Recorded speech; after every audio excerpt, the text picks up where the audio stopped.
अस्सलाम वालेकुम। उम्मीद है आप सब लोग खैरियत से होंगे।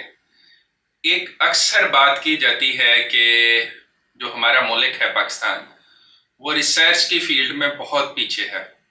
और इसमें कोई दो राय नहीं कि हम वाकई रिसर्च में जो है वो बाकी दुनिया से बहुत ही ज़्यादा लैग कर रहे हैं। यानी हमारा बाकी दुनिया के साथ कोई मुकाबला ही नहीं है। कुछ दिन पहले हमारे एक सीनियर ने एक मशहूर जर्नल का लिंक उन्होंने शेयर किया था, जिसमें उन्होंने बताया कि हमारे बहुत सारे ऐसे जो पाकिस्तानी हैं जिनकी रिसर्चेज के बारे में उस जर्नल ने दावा किया था कि ये सारी की सारी रिसर्चेज जो हैं वो फेक हैं। उस पर कुछ दोस्तों ने ये भी कहा कि ये जो जर्नल है इसकी अपनी भी क्रेडिबिलिटी बहुत ज़्यादा नहीं है। लेकिन इसमें कोई भी जो बंदा पाकिस्तान के अंदर मास्टर्स या पीएचडी की क्वालिफिकेशन कर रहा हो, उसको ये बात मालूम है कि पाकिस्तान के अंदर बहुत सारी रिसर्चेज जो हैं वो फेक डाटा के ऊपर बनाई जाती है। उसकी मल्टीपल रीजंस हैं और कुछ रीजंस मैं आज आपके साथ डिस्कस करना चाह रहा हूँ। उसके साथ ही साथ मैं आपको अपना भी एक जो है मेरे साथ जो वाक़या हुआ एक इंसिडेंस है जो कि मुझे बड़ा अब फनी लगता है। उस टाइम पे दायरा बड़ी स्ट्रेस हुई थी, वो भी आपके साथ मैं शेयर करूँगा। तो सबसे जो इम्पोर्टेंट बात होती है, कोई भी अगर आपने रिसर्च करनी है तो उसमें ज़ाहिर है स्टूडेंट उस अभी लेवल पे नहीं होता कि वो इंडिपेंडेंटली सारा कुछ कर सके। कोई भी रिसर्चर है उसको ज़ाहिर है एक टीम की ज़रूरत है, एक मेंटोर की ज़रूरत है। अनफॉर्चुनेटली हमारे यहाँ एक ट्रेंड बन गया हुआ है जो मैंने देखा है कि जो हमारे सीनियर्स होते हैं जिन्होंने हमें हेल्प आउट करना होता है रिसर्च के अंदर, वो अक्सर इस रिसर्च के हवाले से खुद भी इतने ज़्यादा सीरियस नहीं होते।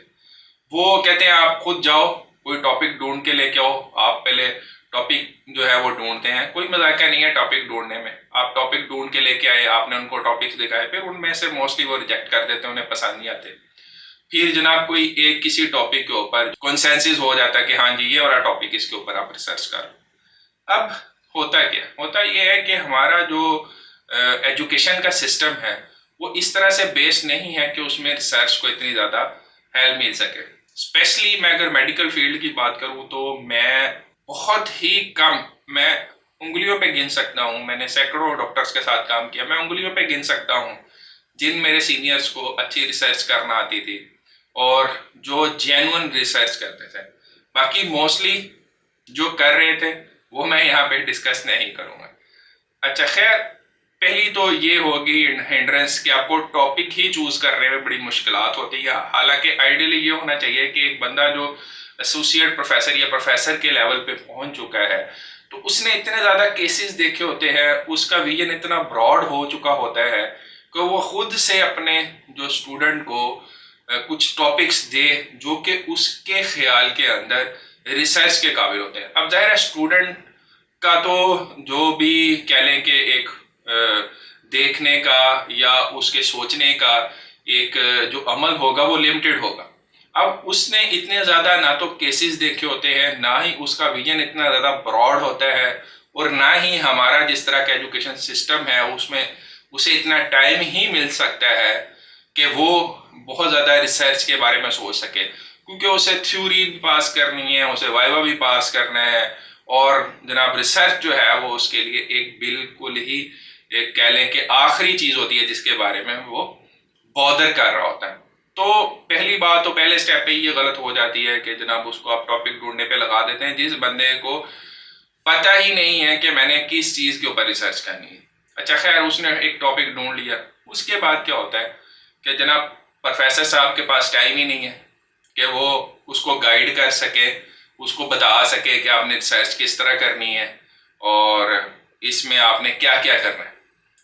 कुछ अच्छे लोग भी होते हैं, डेफिनेटली सारी ऐसे नहीं है कि जी वो हेल्प नहीं करते, कुछ अच्छे लोग भी डेफिनेटली होते हैं जो कि हेल्प आउट करते हैं इस सारे प्रोसीजर के अंदर। लेकिन ये भी एक हमारे यहाँ लैग करता है स्पेशली मेडिकल कम्युनिटी के अंदर के हमारे ज़ाहिर है जो हमारे सीनियर्स हैं उनके पास इतना टाइम ही नहीं है, सुबह जॉब करनी है, शाम को प्राइवेट प्रैक्टिस भी करनी है, तो उसमें वो इतना टाइम निकाल सकें कि आपको रिसर्च के बारे में गाइड कर सकें।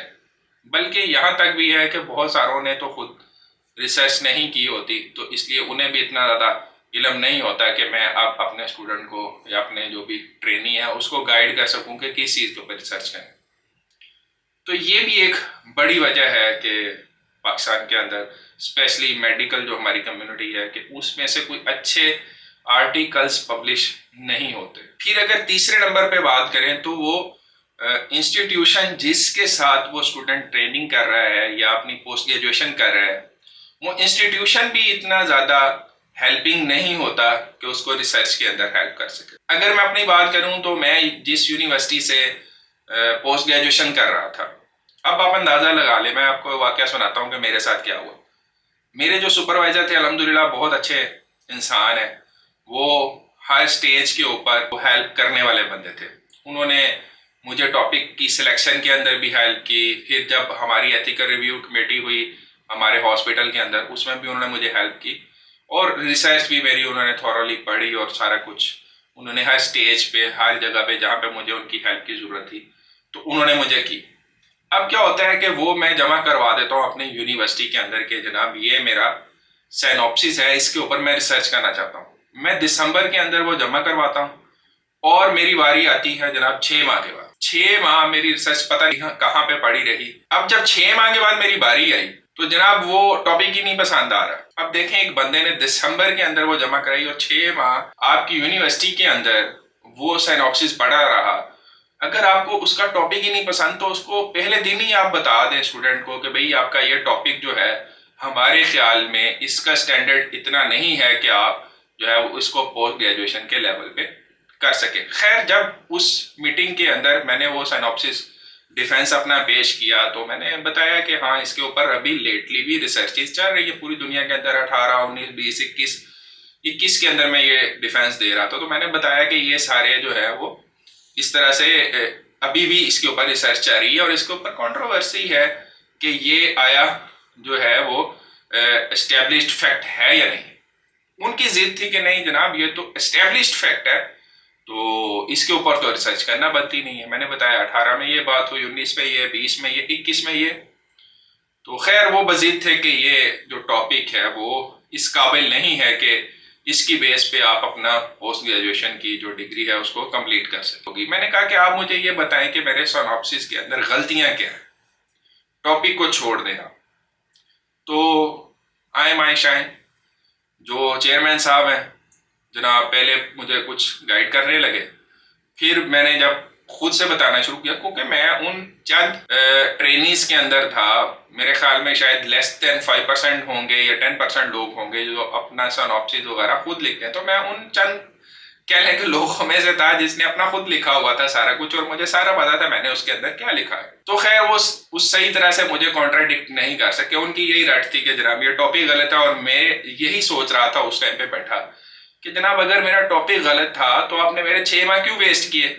आप जब मैंने सबमिशन की थी तभी मुझे बता देते कि आपका ये टॉपिक जो है वो एक्सेप्ट नहीं होगा। मैंने जो 6 माह उस टॉपिक के ऊपर अगले प्लान्स किए हुए थे कि मैं इसके ऊपर ये रिसर्च करूंगा, इस तरह डाटा कलेक्ट करूंगा, वो सारे का सारा 6 माह का जो मेरा कह लें कि मेहनत थी वो आपने 1 सेकंड में ये सिर्फ कह के ज़ाया कर दी कि ये टॉपिक ही इस काबिल नहीं आपके इस पे रिसर्च हो सके। तो आपको एक ऐसी भी कमेटी होनी चाहिए आपकी कि जहाँ पे अगर हम रिसर्च अपनी सबमिट करवाते हैं, सिनॉप्सिस सबमिट करवाते हैं तो आप उसी वक्त बता दें कि ये टॉपिक हम नहीं ले सकते हैं। उसकी जो भी रीज़न आप देते हैं आप कहें कि जनाब इसके ऊपर आप रिसर्च नहीं कर सकते, आप 6 माह क्यों उस बंदे को लारे पे लगाते हैं। खैर ये तो इस बात का तो जाहिर है उन्होंने कोई जवाब नहीं देना था। दूसरा जब मैंने फिर कहा कि आप बताएं कि जनाब इसमें क्या गलती है और क्या इसमें, उन्होंने कहा ये नहीं है वो नहीं है। मैंने कहा आप बता दें मुझे जो भी इसमें गलतियां हैं मैं उसको करेक्शन करके दोबारा सबमिट करवा देता हूँ। तो मैं सुबह से वेट कर रहा था, तकरीबन 9 बजे के करीब ये वेटिंग शुरू हुई, उस वक्त 2 बजने वाले थे। तो जाहिर है यहाँ पे हमारे अनफॉर्चुनेटली जो रेजिडेंट होता है उसको तो समझते हैं कि ये इंसान ही नहीं है, वो भी तो आपके साथ 6-8 घंटे से वेट कर रहे हैं। आप जाहिर है माशाल्लाह सीनियर हैं, प्रोफेसर हैं, तो आपका हक ज़्यादा है कि आप कह सकते हैं कि जनाब मैं तो बड़ी देर से इंतज़ार कर रहा हूँ तो मैं तो अब थक गया हूँ। तो उन्होंने ये कह के मीटिंग एंड कर दी कि मेरी तो शुगर लो हो गई है और मैं अब कुछ खाने पीने लगा हूँ। तो मुझे उन्होंने बिल्कुल भी कुछ नहीं बताया कि हाँ जी आपका सिनॉप्सिस रिजेक्ट हो गया है और आपको दोबारा सबमिट करना पड़ेगा, और ये कह के वो ऑनलाइन हम जूम के ऊपर मीटिंग कर रहे थे और मीटिंग उन्होंने एंड कर दी। फिर मुझे अगले दिन यूनिवर्सिटी में किसी से मैंने दोस्त के जरिए से नंबर लेके वहाँ पे कॉल की, तो उन्होंने बताया हाँ जी आपका तो टॉपिक जो है वो रिजेक्ट हो गया। फिर मैंने पता किया कि यार ये चेयरमैन साहब कौन है इस कमेटी के, तो मुझे बताया गया कि ये एक और जो अदारा है जो कि पोस्ट ग्रेजुएशन कराता है उसके पहले जो है वो सुपरवाइजर भी रह चुके हुए हैं और उसके एग्जामिनर भी रह चुके हुए हैं, लेकिन उस इदारे ने इनको इस वजह से एग्जाम लेने से रोक दिया हुआ है क्योंकि ये बिला वजह बहुत सारे स्टूडेंट्स को फेल करते थे, और बहुत सारे स्टूडेंट्स ने जब उनकी कंप्लेंट की तो अब वो उस अदारे में एग्जाम नहीं लेते। लेकिन अनफॉर्चुनेटली अब ये दूसरे इदारे के अंदर आके एक जो कह लें कि रिसर्च की जो कमेटी थे उसके चेयरमैन बने हुए। आप इससे भी अंदाज़ा लगा लें कि हमारे जो डिपार्टमेंट्स हैं पोस्ट ग्रेजुएशन करवाने वाले वो कितने सीरियस हैं अपने स्टूडेंट्स को लेके। तो इस तरह की बहुत सारी मैं आपको मिसालें या वजूहात बता सकता हूँ जिस वजह से हम दुनिया में जो है वो बहुत पीछे है, क्योंकि दुनिया के अंदर सुपरवाइजर जो होते हैं वो इस तरह से बिहेव नहीं करते कि ये मेरा रेजिडेंट है इसने ही सारा कुछ करना है, और जब पक्की पकाई खीर तैयार हो जाएगी और जब ये आर्टिकल छपने की बारी आएगी तो जो पहला नाम है वो मेरा होगा। वही सबसे ज़्यादा काम करते हैं और वही फिर मेनली हकदार होते हैं जिसने भी सबसे ज़्यादा काम किया होता है कि उसका नाम पहले नंबर पर छापा जाए आर्टिकल के अंदर। लेकिन हमारे यहाँ जनाब रेजिडेंट सारा कुछ करेगा तो नाम उसका फिर वही दूसरे या तीसरे नंबर पे छपेगा, और फिर हर रेजिडेंट को जाहिर है जो भी ट्रेनिंग कर रहा होता है उसको पता होता है कि जनाब यही होना है इन दी एंड। ये आर्टिकल जो है वो इस मकसद से नहीं बनाया जाता कि इससे कोई दुनिया को या मुल्क को या मेडिकल की जो फ्रेटर्निटी है उसको कोई फ़ायदा हो जाए। वो उन्हें पता होता है ये आर्टिकल दो ही मकसद हैं इसके। पहला मकसद ये है कि इसके बगैर मैं एग्ज़ाम नहीं दे सकता और मेरी डिग्री कंप्लीट नहीं होगी, और दूसरा मकसद ये है कि जिस प्रोफेसर साहब का मैं ट्रेनी हूँ उनकी प्रमोशन के लिए जितने आर्टिकल्स दरकार होते हैं ये भी उनमें से एक नंबर उनका प्लस कर देगा। तो जब जाहिर है इस तरह की चीज़ें जहन में होंगी तो फिर ऐसी ही रिसर्च होगी जिस पे दुनिया के जो पब्लिशर्स हैं जो आर्टिकल्स पब्लिश करते हैं वो कहेंगे जनाब पाकिस्तान के अंदर फॉर्जरी होती है और फेक डाटा के ऊपर रिसर्चेस की जाती हैं।